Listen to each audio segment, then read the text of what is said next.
Criminal lawyers. Who's the craziest client you've ever worked with? I'm a lawyer. More specifically, I'm a defense attorney. I represent both criminals and innocent people. Most of the criminals I defend aren't James Bond villains or George Clooney from the Ocean's movies. The majority are just plain stupid. If they weren't, they wouldn't need a lawyer because they wouldn't get caught.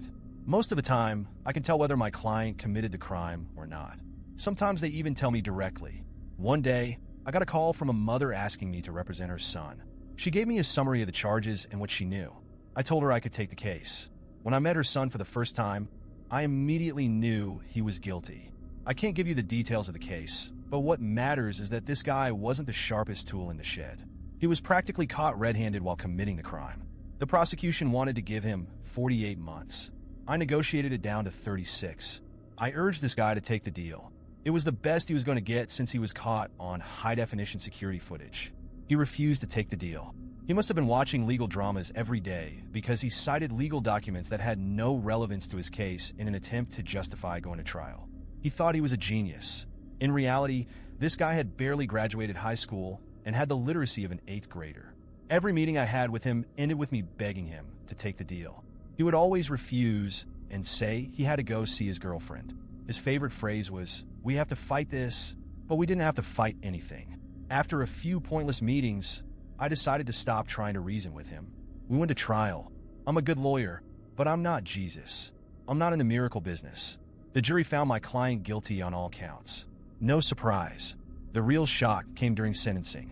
When he was declared guilty, my client gave me the meanest death glare I've ever received. I think, somehow, he felt betrayed by me, even though I had begged this idiot to take the deal. On sentencing day, his usual support group was there. His mom, his brother, and his sister. His girlfriend and aunt had also been present during the trial. But there were 3 new guys I'd never seen before. I'd seen this play out before. My guess was that defendants would call a few friends to try and intimidate the judge and get a lighter sentence. Stupid. I didn't think much of it. Everything proceeded as usual in the courtroom until I heard a commotion coming from the hallway outside. It sounded like a muffled scream at first, something insignificant. But as the noise grew louder, the judge had to stop mid-sentence and ask the bailiff to investigate what was going on. As soon as the judge interrupted the hearing to ask the bailiff to investigate the commotion in the hallway, something inside me stirred uneasily. It wasn't the first time I'd witnessed a disruption in a courtroom, but this time, something felt different. The noise, which initially sounded like a distant ruckus, was growing louder, sharper, and more charged with tension. The bailiff left in a hurry, leaving the courtroom in an uncomfortable silence. Everyone present, the judge, the jury, the attorneys, and the spectators, exchanged confused glances. I turned to look at my client. He sat there, completely still, with an expression that sent chills down my spine. It wasn't fear or anger. It was calm, almost satisfaction. A few minutes passed, and the silence was broken when the bailiff returned, visibly shaken. He approached the judge and whispered something in his ear. The judge frowned, clearly displeased. "We're taking a 10-minute recess," he announced, banging his gavel. People began to rise, murmuring among themselves, while I tried to process what was happening. I decided to take the opportunity to find out. I approached the bailiff, who stood near the door, still catching his breath. "What's going on?" I asked, trying to keep my voice steady. "There seems to have been a fight in the hallway," he replied hesitantly. "But that's not all. There are reports someone's been injured. We're trying to figure it out. None of this made sense." Fights in courthouses weren't unheard of, especially involving emotional family members. But something serious enough to halt a trial? That was rare. I returned to my seat, trying to calm the unease building inside me. My client was watching me with an enigmatic smile. I decided to confront him. "What's going on here?" I whispered firmly. He leaned forward, still smiling. "Just wait, counselor. It's about to get interesting." Before I could push further, the judge returned to the room, accompanied by 2 police officers. One of them was holding a radio, seemingly in constant communication with someone outside. "We'll continue with the proceedings," the judge announced, trying to regain control. But before he could proceed, the courtroom door burst open, and 2 more officers entered, visibly alarmed. One of them approached the judge and whispered something in his ear. The judge, who had been composed up until then, now looked unsettled. "This court is adjourned until further notice," he declared as the officers began to escort everyone out. Confusion spread through the room. People started asking questions, murmuring, standing up. I went back to the bailiff, demanding answers. What's happening now? He looked at me nervously. There seems to have been a break-in. We're not entirely sure, but someone managed to access the evidence room. The evidence room? Why? Yes, it's serious. Reports suggest some files were stolen. My heart began to race. I turned to my client, who was still sitting calmly at the bench, as if nothing had happened. I approached him again, this time disregarding all protocol. What did you do? I asked in a low, intense tone. He looked at me with bright eyes, full of a calculating intelligence I hadn't noticed before. Nothing you can prove, counselor. At that moment, everything became clear. His trial wasn't the focus. It was a distraction, and I, unknowingly, had been a part of it. The case we were trying involved a series of robberies in commercial establishments. The evidence against him was overwhelming. Surveillance footage, recovered items, even eyewitnesses. I convinced myself he was just another impulsive thief who thought he could outsmart the system. But now everything fit. The commotion in the hallway, the break-in at the evidence room, the unfamiliar faces in the courtroom that day. It all was part of a meticulously orchestrated plan. I needed answers. I requested a private meeting with him at the prison. When we met in the visitation room, he looked even more satisfied than before. So, counselor, did you enjoy the show? It was you. All of it. It wasn't a question. Let's just say I was a pawn on the chessboard. He leaned forward, staring me directly in the eyes. Did you really think this was about a petty theft? What are you saying? He laughed, a cold, calculated sound. The robbery, the trial, the deal I refused, it was all part of the plan. While you were busy trying to save me, my friends were ensuring that certain information disappeared. Information? Let's just say the evidence against me and others involved in less-than-legal ventures is no longer a problem. I didn't know what to say. He'd used his own trial as theater to distract everyone while achieving something much bigger. They'll catch you, he shrugged, still smiling. Maybe, but by then, the work will be done. I left that prison with a weight on my chest. He wasn't the fool I thought he was. He was a calculating genius, willing to sacrifice his freedom to achieve a greater goal. And worst of all, I had been just another pawn in his game. I left the prison that night with my head spinning. Every detail of the day felt like a piece of a puzzle I could barely begin to assemble. My client wasn't just a calculating genius. There was something more, something deeply unsettling about him. He was the kind of person who could manipulate situations and people as if they were mere puppets. But why? What was his ultimate goal? The answer began to reveal itself that very night when I received a call from an unknown number. I hesitated before answering. "Good evening, counselor," said a deep, cold voice on the other end of the line. I recognized the voice immediately. It was him. "How did you manage to call?" I asked, try to keep calm. He chuckled softly, as if my question amused him. "I have my ways, but that's not why I'm calling. I want to clarify a few things. What do you want? You already got what you wanted, didn't you? You created chaos in the courtroom, stole the files. What more could you possibly need? Do you think this is the end?" He laughed again, but this time with a menacing tone. This was just the beginning. A chill ran down my spine. "Listen, if this is a threat, He interrupted before I could finish. "It's not a threat, counselor. It's a certainty. You're involved in something far bigger than you can understand. And now that you've defended me, you're part of it." "Part of what?" I asked, my patience thinning. "Part of a game that started long before you even knew my name." There was a momentary silence, as if he were deliberately building suspense. "Do you know why I was arrested, counselor?" He continued. "The thefts, the petty crimes they accuse me of, it was all theater." "Theater?" I asked, incredulous. "Are you saying you let yourself get arrested on purpose?" "Exactly. It was necessary. The judicial system is the perfect place to make things disappear that shouldn't be found. But you know that already, don't you?"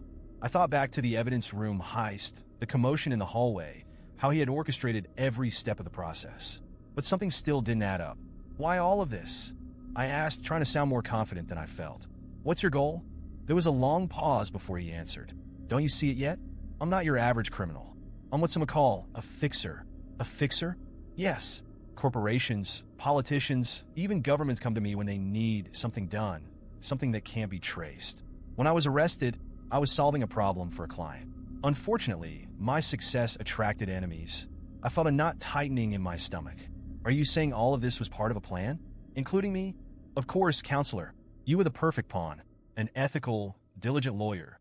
Someone who always plays by the rules. I needed you to lend credibility to the process, to ensure no one suspected this was all staged. My mind was spinning. He had used my reputation as a shield, manipulating me the entire time. And now, what happens to me? He laughed again, but this time the sound was even colder. That depends on you. You can go on living your life as if nothing happened, or you can stick your nose where it doesn't belong and face the consequences. That's it? You're threatening me? It's not a threat, counselor. It's a warning. There are people far more dangerous than me involved in this. People who wouldn't hesitate to ensure your silence in ways you'd prefer to avoid. Before I could respond, the line went dead. I spent the night wide awake, replaying every word, every detail of the case in my mind. There was no doubt that he was far more than he appeared to be. He operated in the shadows, manipulating entire systems to achieve his goals. But why? The answers began to surface in the days that followed. I received an anonymous envelope at my office. Inside were documents detailing illegal financial transactions, connections to politicians, and multinational corporations. Everything pointed to a massive corruption and money laundering scheme, with him at the center of it all. But what truly terrified me was a photo included with the documents. It was a picture of me, taken the same night he had called. The message was clear. I was being watched. Suddenly, I understood what he meant when he said I was now part of this. He didn't need me to cooperate. He just needed me to stay silent. I spent weeks living in fear, constantly looking over my shoulder, waiting for the moment when they would decide I was no longer useful. Then one day, I received another call. "Counselor, I hope you're taking care of yourself. What do you want now?" Just a reminder that silence is golden. You did good work, and I value that. But remember, the moment you think about doing something reckless, there will be consequences. Before I could respond, he hung up, and that was it. I never heard from him again, but the scars from that experience have never healed. He wasn't just crazy. He was the kind of person who operates on a level most of us can't even comprehend. Moving pieces on the board of a game, he always seems to win. Now, I live in constant vigilance, knowing that somewhere out there, he's still pulling strings, manipulating everything and everyone. And worst of all, knowing that in some way, I helped him do it. After that last call, my curiosity turned into a silent obsession. I couldn't stop thinking about what had happened during and after the trial. Something didn't add up. His case had been solid from the start. Overwhelming evidence, video footage, witness testimonies, and yet after the chaos in the courtroom, everything simply vanished. At first, I thought it was just a delay in the system. Courts are often slow and disorganized, especially with cases so straightforward. But days turned into weeks, and then months, and there was no news of a new trial, no appeals, nothing. His name disappeared from any legal mention, as if he had never existed. I tried to look for answers discreetly, going through court records and talking to colleagues. Nobody seemed to have any concrete information about what had happened. The only lead came from a cryptic comment by a court clerk who whispered that the judge from the case had taken an indefinite leave shortly after the hearing was suspended. That made me even more uneasy. An indefinite leave? What could have happened for an experienced judge to suddenly abandon their post like that? My mind started forming theories. Had the judge been threatened? Had powerful people intervened to ensure the case didn't go forward? The way everything disappeared from the records suggested something much deeper. Cleaners, as I'd learned from my research, didn't just eliminate physical evidence. They also manipulated entire systems, erased trails, and silenced anyone who might become a problem. I remember my client's unnerving calm throughout the trial. Even with all the evidence stacked against him, he never showed panic or concern. On the contrary, he seemed like someone who already knew how things would end. Had he used his network to intimidate the judge, or worse, to buy their silence? It was impossible to know for sure, but the pieces were starting to fit. The commotion during the hearing, the theft of the evidence, the trial suspension, and the judge's sudden leave, all pointed to larger forces working behind the scenes. And I, unknowingly, had been just another tool in his plan. For weeks, I wrestled with the idea of digging deeper or letting it go. But every time I thought about investigating further, I remembered his warning during the last call. Silence is golden. And more than that, I remembered the photo I'd received. An image of me, taken that very night, a clear reminder that he knew exactly where I was and what I was doing. What would I gain by pursuing this? Justice? Curiosity? None of those options seemed worth the risk of becoming the next obstacle to be eliminated. I had no doubt that he, or the people he worked for, would have no hesitation in ensuring my silence in a more permanent way. I decided to make the safest choice. I closed all the documents and files related to the case, destroyed any trace of my investigations, and promised myself never to mention his name again, not even in my thoughts. Now, every time I think back to those days, I'm filled with a mix of relief and fear. Relief that my involvement in that game ended before it could harm me directly. Fear because I know that somewhere out there, he's still operating in the shadows, manipulating systems and people with terrifying precision. I can't help but wonder if I'll ever cross paths with him again. But one thing is certain. If it happens, it won't be by accident. I'm convinced that if he reappears in my life, it'll be because he's decided I still have something he can use. Or because, in some way, I've become a problem that needs to be eliminated. That's why I chose silence. Not out of cowardice, but because I understood something essential. Sometimes survival depends on knowing when to stay quiet.